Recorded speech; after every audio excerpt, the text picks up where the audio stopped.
All right, here we are. We're going to do some full stack development. Sounds pretty impressive, isn't it? Well, it's basically doing the back end of the web server. We're really not going to have much of a model. We're really not going to have a lot stored except in variables, but we will have a controller. We'll have SQLite, we'll have HTML, we'll have Flask Py files. Since we've been working more with SQLite this semester, I'm going to add SQLite into our next little tutorial or one after that. So we actually have a full stack application with SQLite. I just haven't done it yet. The first step, however, is we need to pip install Flask. And that'll bring in all kinds of things. Look at all that stuff. Flask is a small web application development framework for doing not necessarily huge enterprise applications. It's used a lot for, you might call them toy applications where they're not designed. Microsoft is not running, I'm sorry, not Microsoft, but Amazon does not run their websites in Flask. But it's great for lots of other things because it's very simple. It's easy to use, low overhead. And it's great for somebody that's just starting out learning about this stuff. So we need a folder. Oh, I already have my name downloads. So Andy was asking what kind of a name do we want to give this? Well, you can name your folder you're putting it in anything other than Flask. If you name a file or a folder the same name as a library you're working with, you can have all kinds of consternation. And we don't want consternation. So my folder is downloads in this case. I'm going to call this Hello Flask, because that's what you do in your programming. You always do a hello something. Hello Flask. And I don't know why I have one in there. I must have more than one program. Anyway, there it is. Hello Flask. We need to import the Flask library. Well, of course we do. From Flask, import Flask. Right? Yeah, that's right. Oh, that's why it doesn't like me. I can't spell. All right. All right, so we need to create an instance of the Flask class. I just called it app because I think that was in whatever tutorial I borrowed this from. So Flask is obviously an object, isn't it? I mean, a class. However, we're passing in a parameter, aren't we? We're passing in a dunder method that is probably saying it's substituting app for name is my guess is what's going on, but I've never researched it that far to see that that's what's going on. But this is a class. Now the app object has all the methods and properties of this Flask class. So then we can Flask all kinds of things. One of the major concepts with web servers of almost any type is the concept of routes. So for instance, this is the /root route. Root route. This is the home page. This is the root page. So just having a slash means we're at the root of our web server. If we go to Ultra, we're at a different route. If we go to Colors, we're at a different route. So each of these directories or folders is a different route. All right, so we need to create our default route, which we do by using a decorator, app.route. The decorator is telling the program, telling Flask what's coming up. So a decorator tells Flask what this function is part of. That's what a decorator does. It helps define how the function behaves, might be another way to say it. So our hello world function is what's going to execute when we go to the /root of our website, which means we can do a whole bunch of stuff in here. Well, we're doing HTML. So we want to return because that's what a web server does. It serves out HTML, and how we serve it out is we return it.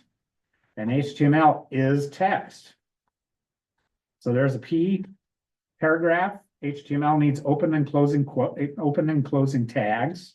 So P means paragraph. This is just the text that's going to be displayed, and then we have to close it. Well, we don't have to close it, but it's nice to close it. Browsers like it better if you close things. There. This HTML is going to be returned to our browser because that's what web servers do.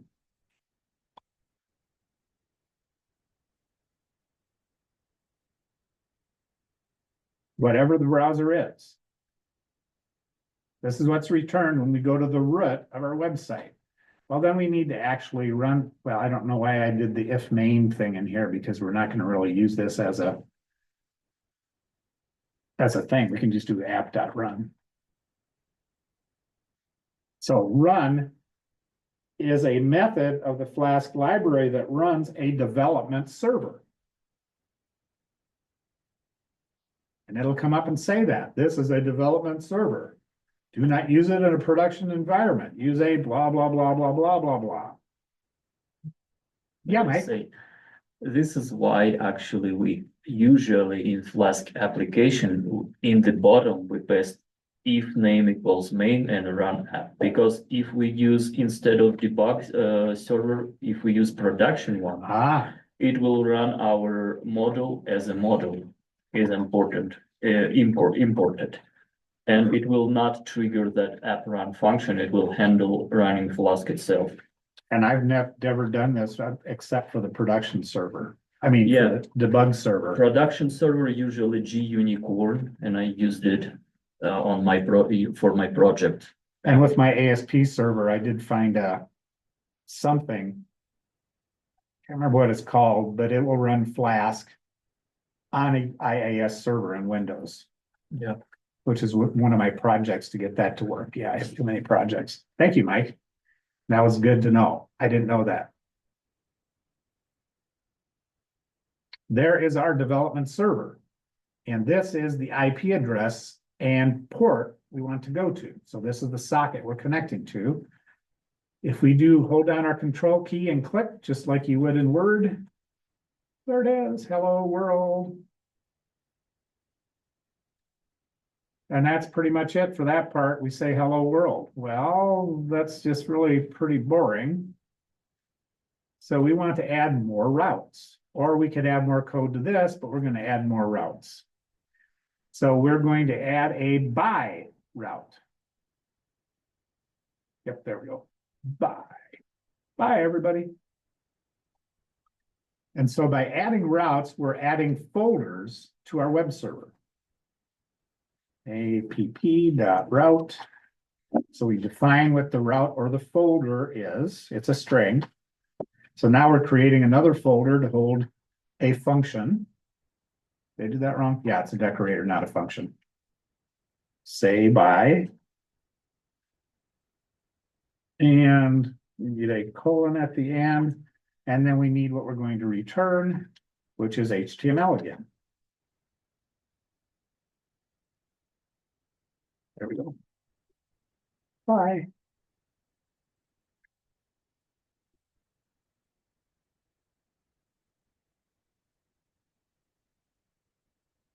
And if we do debug equals true,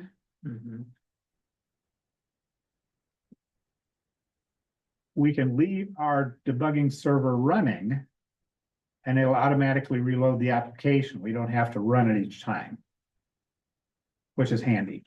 Because then you can just go from this over to here, and then you say, oh, that didn't work. I better try it again.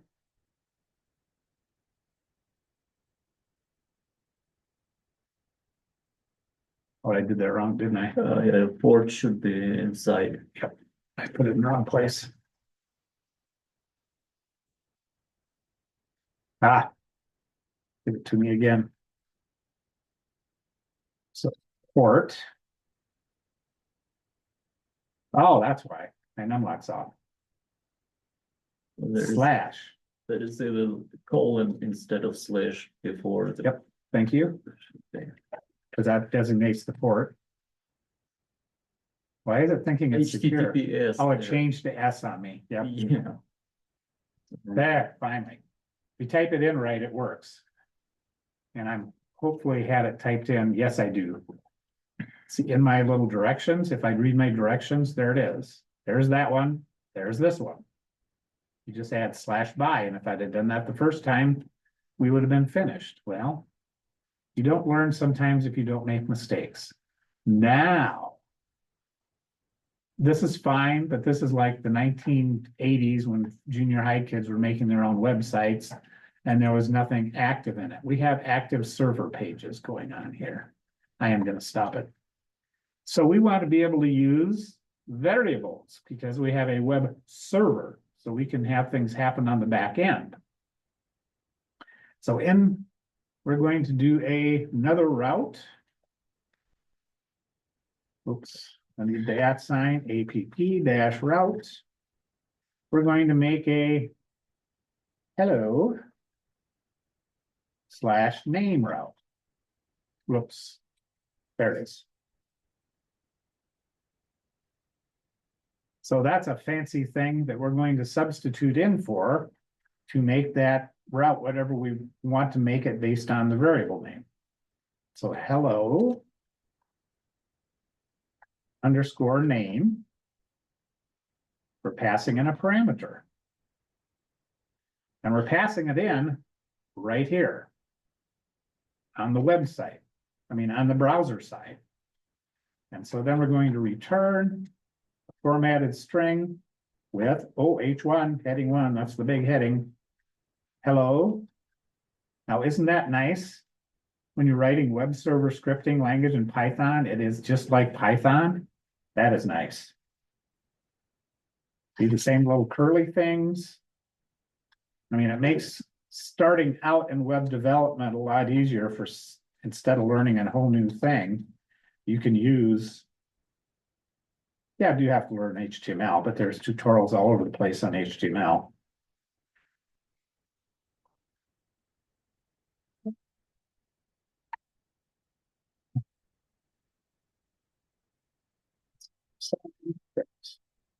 All right.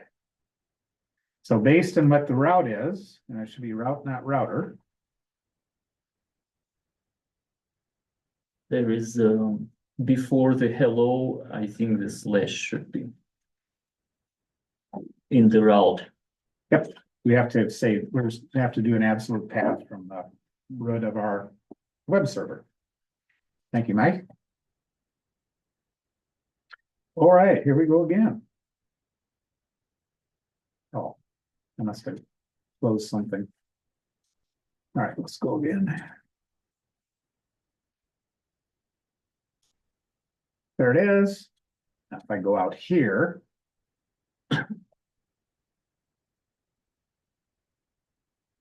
Hello. Oh, hello. Hello, and then the name.